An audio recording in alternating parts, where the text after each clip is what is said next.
만약 오늘 밤 사랑하는 부모님께 갑작스러운 이별이 찾아온다면 당신은 무엇부터 해야 할지 알고 계신가요? 충격과 슬픔 속에서 혼란에 빠지지 않고 마지막 가시는 길을 존엄하게 배웅해 드릴 준비가 되어 있으신가요? 안녕하세요. 행복백세 TV입니다. 오늘은 삶의 마지막 순간, 부모님과의 이별을 맞이해야 할 때 우리가 현명하게 대처할 수 있도록 실제적이고 현실적인 장례 준비 가이드를 심도 깊게 나누고자 합니다. 이 영상이 끝날 때쯤이면 막연한 두려움 대신 명확한 계획을 세울 수 있을 것입니다. 잠시 후에 구독과 좋아요도 부탁드립니다. 우리는 누구나 사랑하는 사람과의 이별을 경험합니다.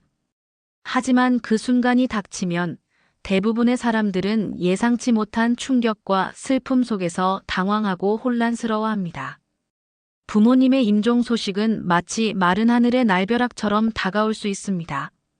슬픔에 잠길 새도 없이 병원에서는 사망 진단서를 요구하고 장례식장 선택, 빈소 준비, 부고 연락 등 수많은 결정이 순식간에 눈앞에 닥칩니다.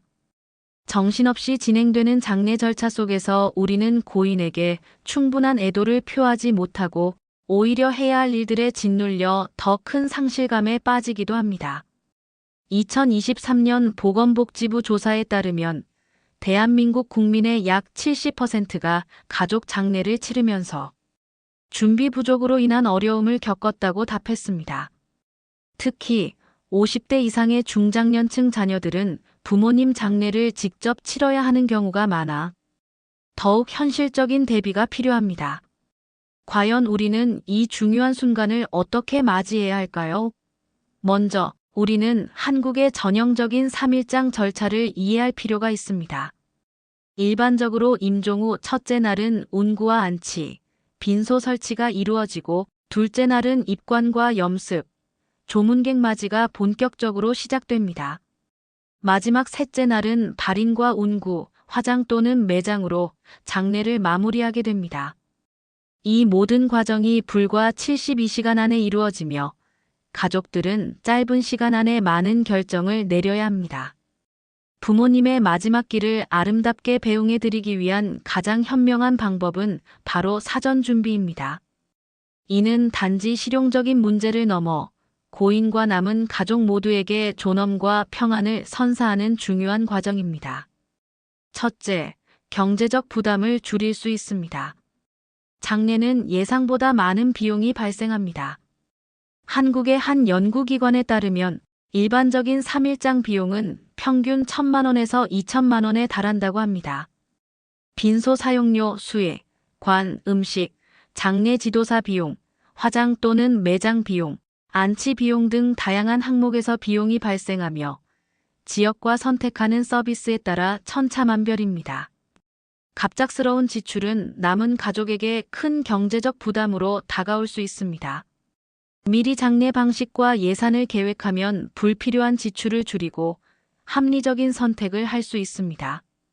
둘째, 감정적 부담과 가족 갈등을 예방할 수 있습니다. 슬픔에 잠긴 상황에서 중요한 결정을 내리는 것은 매우 어렵습니다. 장례 방식, 장지 선택, 조문객 범위 등 사소한 문제조차도 가족 간의 의견 충돌로 이어질 수 있습니다. 고인의 뜻을 알지 못해 혼란스러워하는 경우도 많습니다. 사전에 가족들이 함께 논의하고 고인의 의견을 존중하여 미리 결정해 둔다면 장례식 당일의 혼란과 불필요한 갈등을 최소화하고 고인에게 온전히 애도할 시간을 가질 수 있습니다. 셋째, 고인의 존엄성을 지키고 남은 가족의 치유에 도움이 됩니다. 고인이 생전에 원했던 방식대로 장례를 치르는 것은 고인에 대한 마지막 존경의 표현입니다. 또한 미리 준비된 장례는 남은 가족들이 고인을 떠나보내는 과정을 더욱 의미 있고 평화롭게 받아들이도록 돕습니다. 준비된 절차 속에서 고인을 추억하고 위로를 나눔으로써 애도의 과정이 더욱 자연스럽고 건강하게 이루어질 수 있습니다. 이제 부모님의 장례를 현실적으로 준비하기 위한 구체적인 체크리스트를 살펴보겠습니다. 먼저 사전 준비로 이별 전의 지혜를 발휘해야 합니다. 가장 중요한 것은 사망진단서 발급입니다. 이는 장례 진행과 사망 신고에 필수적입니다. 또한 부모님께서 혹시 유언장이나 사전 연명의료 의향서를 작성해 두셨는지 확인하는 것이 좋습니다. 사전 연명의료 의향서는 자신의 연명의료 중단에 대한 의사를 미리 밝히는 문서로 불필요한 고통을 줄이고 존엄한 죽음을 맞이하는 데 도움이 됩니다. 다음으로 영정사진 준비입니다. 많은 분들이 급작스럽게 영정사진을 준비하느라 어려움을 겪습니다. 부모님의 생전의 밝고 아름다운 모습을 담은 사진을 미리 선택해 두는 것이 좋습니다. 증명사진이 아니어도 좋습니다. 오히려 자연스러운 미소를 담은 스냅 사진이 고인을 더욱 잘 표현할 수 있습니다. 세 번째는 장례 방식 및 장지 결정입니다. 매장과 화장 중 어떤 방식으로 할지, 그리고 장지는 어디로 할지 미리 논의하고 결정해 두는 것이 중요합니다. 한국의 장례 문화는 급격히 변화하고 있으며 2023년 기준 화장률은 약 90%에 달할 정도로 화장이 보편화되었습니다. 화장 후에는 유골을 안치할 납골당, 자연, 친화적인 수목장 또는 바다에 뿌리는 해양장 등 다양한 선택지가 있습니다. 미리 장지를 알아보면 좋은 위치를 선점하거나 비용을 절감할 수 있습니다. 네 번째는 상조 서비스 고려입니다. 많은 분들이 상조 서비스 가입을 고민합니다. 상조 서비스는 장례 발생 시 모든 절차를 전문적으로 대행해 주어 가족들의 부담을 크게 줄여줍니다. 상조는 크게 두 가지로 나눌 수 있습니다. 일반적인 상조 서비스는 장례 물품과 절차를 제공하는 것이고, 상조보험은 사망 시 보험금을 지급하는 방식입니다. 상조 서비스의 장점은 복잡한 절차를 전문가에게 맡길 수 있다는 점입니다. 하지만 업체 선택에 신중해야 합니다. 예금자 보호 대상이 아니므로 재정적으로 튼튼하고 신뢰할 수 있는 업체를 선택하는 것이 중요합니다. 여러 업체의 상품 구성, 가격, 서비스 내용, 그리고 해약 환급금 조건을 꼼꼼히 비교해보고 가족의 필요에 맞는 곳을 선택하세요. 다섯 번째는 부고 알릴 연락처 정리입니다. 부고를 전할 친지, 지인, 단체 등의 연락처를 미리 정리해두면 급한 상황에서도 빠짐없이 연락을 취할 수 있습니다. 마지막으로 가족 간 역할 분담 논의입니다. 장례식 진행 시 대표 상주, 조문객 연락, 접대, 부의금 관리 등 다양한 역할이 필요합니다. 미리 역할을 정해두면 혼선을 줄이고 효율적으로 장례를 치를 수 있습니다. 이제 사후 처리, 즉 이별 후의 절차에 대해 알아보겠습니다. 첫째, 사망 신고입니다. 사망 후 1개월 이내에 주민센터에 사망 신고를 해야 합니다. 요즘은 사망 신고와 함께 상속 재산 조회, 안심, 상속 원스톱 서비스 등을 한 번에 신청할 수 있어 편리합니다. 둘째, 장례식장 선정 및 안치입니다.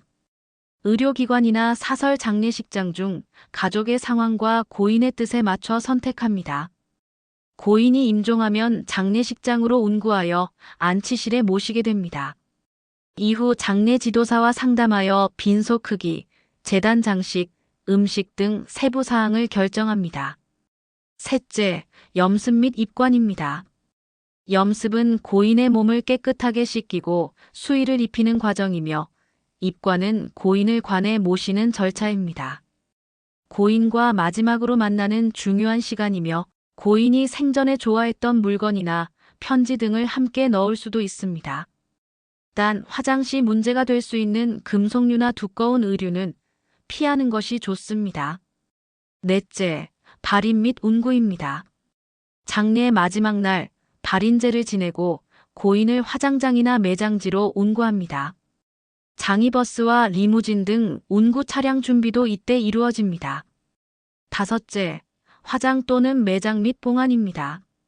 화장을 선택했다면 미리 예약해둔 화장장에서 화장을 진행하고 유골을 수습합니다. 이후 납골당에 봉안하거나 수목장, 자연장 방식으로 안치하게 됩니다. 매장을 선택했다면 준비된 묘지에 고인을 모시게 됩니다. 마지막으로 장제비 지원 확인입니다. 국민건강보험공단에서는 가입자가 사망했을 경우 장제비 25만 원을 지급합니다. 사망신고 시 읍면동 주민센터에서 관련 서류를 함께 접수할 수 있도록 연계되어 있으니 꼭 신청하시기 바랍니다. 한국의 장례 문화는 유교적 전통과 현대적인 변화가 공존합니다. 그렇다면 다른 나라들은 어떻게 죽음을 맞이하고 애도할까요? 다른 문화의 장례식을 통해 우리는 죽음과 삶의 의미를 더욱 깊이 이해할 수 있습니다. 일본의 장례 문화는 불교의 영향을 강하게 받아 한국과 유사한 점이 많지만 몇 가지 독특한 특징이 있습니다. 일본은 법적으로 임종 후 24시간 이내에는 화장을 할 수 없도록 규정하고 있어 고인을 자택이나 장례식장 안치실에 모신 후 진행됩니다. 또한 달력의 도모비키라고 쓰인 날에는 고인이 친한 친구를 데리고 간다는 미신 때문에 화장을 피하는 경향이 있습니다. 일본의 화장률은 거의 100%에 달하며 매우 엄숙하고 절제된 분위기에서 장례가 치러집니다. 조의금을 전달할 때도 향전이라는 봉투에 넣어 전달하며 복장 역시 검은색 위주로 매우 격식을 중시합니다. 서양, 특히 북미 지역의 장례 문화는 한국과는 사뭇 다릅니다. 이들은 시신을 방부 처리하여 조문객에게 보여주는 경우가 많으며 유가족이 장례 기간 내내 장례식장에 상주하지 않고 특정 추도식 시간에만 모여 고인을 추모합니다. 조의금을 건네는 것은 무례하다고 여겨지는 경우가 많고 대신 고인이 생전에 좋아했던 자선단체에 기부를 하거나 유가족에게 음식을 제공하는 방식으로 위로를 전합니다. 묘지 역시 한국의 봉분 형태보다는 평장이 일반적이며 최근에는 화장 후 납골당 안치나 자연장 비율이 증가하고 있습니다. 이러한 문화적 차이는 죽음을 대하는 태도와 애도의 방식이 얼마나 다양한지를 보여줍니다. 각 문화는 고인을 기리고 산자를 위로하는 자신만의 방식을 발전시켜 온 것입니다. 부모님의 장례 준비는 단순히 절차를 따르는 것을 넘어 우리의 삶과 죽음을 성찰하는 소중한 기회가 됩니다. 우리는 종종 웰다잉이라는 말을 하지만 진정한 웰다잉은 잘 죽는 것 이전에 잘 사는 것에서 시작됩니다. 죽음을 회피하거나 두려워하기보다는 삶의 자연스러운 한 부분으로 받아들이고 미리 준비함으로써 우리는 남은 삶을 더욱 충실하고 의미 있게 살아갈 수 있습니다. 부모님과의 소중한 대화를 통해 그분들의 마지막 소원을 듣고 함께 장례 계획을 세우는 시간은 어쩌면 고인과 가족 모두에게 가장 큰 위로와 사랑을 나누는 시간이 될 것입니다. 이는 고인의 존엄을 지키고 남은 가족들이 슬픔 속에서도 평안을 찾을 수 있도록 돕는 진정한 웰다잉의 실천입니다. 이 영상을 통해 부모님 장례 준비에 대한 막연한 두려움을 조금이나마 덜어내셨기를 바랍니다. 미리 준비하는 지혜가 사랑하는 사람을 더 깊이 이해하고 존중하는 계기가 되기를 소망합니다. 행복 100세 TV는 여러분의 행복한 100세를 응원합니다. 이 영상이 도움이 되셨다면 구독과 좋아요, 더 많은 분들과 이 소중한 정보를 나눠주세요. 감사합니다.